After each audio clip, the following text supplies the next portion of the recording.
Assalamualaikum warahmatullahi wabarakatuh. Kami dari kelompok 13 Manajemen Perkantoran yang beranggotakan Aini dengan NIM 2030103004, Selsa Hanifah Putri dengan NIM 2030103085 akan mempresentasikan hasil diskusi kami tentang menganalisis pengawasan perkantoran. Yang mana materi A yaitu tentang pengertian pengawasan. Pengawasan adalah suatu usaha sistematik untuk menetapkan standar pelaksanaan tujuan dengan tujuan-tujuan perencanaan, merancang sistem informasi umpan balik, membandingkan kegiatan nyata dengan standar yang telah ditetapkan sebelumnya, menentukan dan mengukur penyimpangan-penyimpangan serta mengambil tindakan koreksi yang diperlukan. Yang B, pentingnya pengawasan. Suatu pengawasan dikatakan penting karena tanpa adanya pengawasan yang baik tentunya akan menghasilkan tujuan yang memuaskan, baik bagi organisasinya itu sendiri maupun bagi para pekerjanya.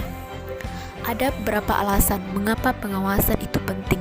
Di antaranya adalah yang pertama, perubahan lingkungan organisasi, yang kedua, peningkatan kompleksitas organisasi, yang ketiga, minimalisasikan tingginya kesalahan-kesalahan, yang keempat, kebutuhan manajer untuk menegasikan wewenang, yang kelima, komunikasi, dan yang keenam, menilai informasi dan pengambilan tindakan koreksi. Materi yang ke-C yaitu unsur-unsur pengawasan. Pengawasan akan kurang optimal jika unsur-unsurnya tidak ada.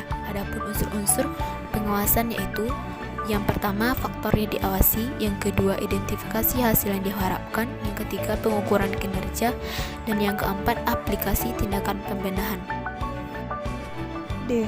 Tipe-tipe pengawasan. 1. Pengawasan intern dan ekstern. Pengawasan intern adalah pengawasan yang dilakukan oleh orang atau badan yang ada di dalam lingkungan unit organisasi yang bersangkutan. Sedangkan pengawasan ekstern adalah pemeriksaan yang dilakukan oleh unit pengawasan yang berada di luar unit organisasi yang diawasi. 2. Pengawasan preventif dan represif.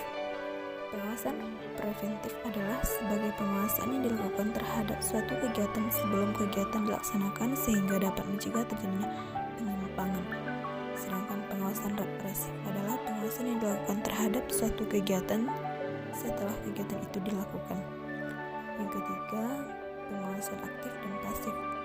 Pengawasan aktif ini dilakukan sebagai bentuk pengawasan yang dilaksanakan di tempat kegiatan yang bersangkutan.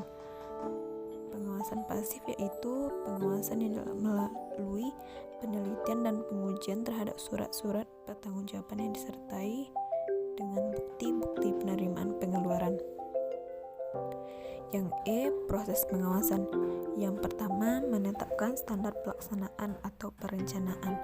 Yang kedua, penentuan pengukuran pelaksanaan kegiatan.